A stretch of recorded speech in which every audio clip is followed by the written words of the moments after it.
My name is Cecily Woolrich. I'm one of the owners of Woolrich Group Design Renovations. And this is the Gordy residence, which we had a great amount of fun in. And I want to walk you through and show you a little bit about what we've done to make the space come to life. To begin with, the stairwell. This is a huge feature because it was very 1990s finish. We didn't have all this lovely wood trim on the edging, which just gives it detail all the way up the stairs. We added the metal spindles and the wooden rail just for a bit of contemporary, but keeping the warmth. The light above is one of the coolest details in this whole space.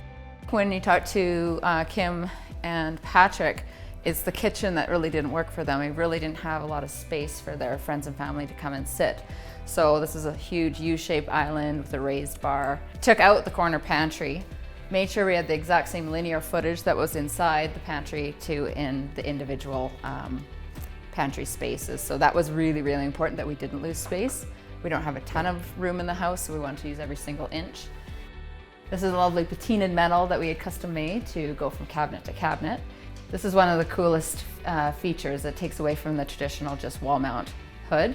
And I think it just opens up the space and it makes it a huge feature wall when you come into the house.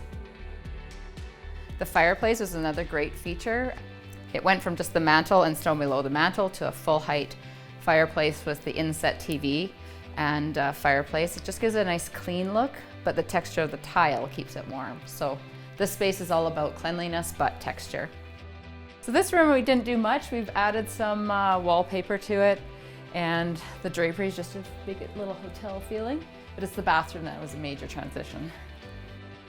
It was a really dark, closed-in shower, and we've opened it up with all glass. New vanity, and a lot of clients are going to the freestanding tub. It just opens up the space. It's lovely architecturally. I think the other thing too is just adding wall tiles as texture on whole walls can add great depth to the space. So in this case, it just gave it some interest and it gave us a little shelf above the tub. The floor, a printed LVT floor. It's a little bit warmer than tile is. And they love the feeling of it on their feet, and the print adds some fun.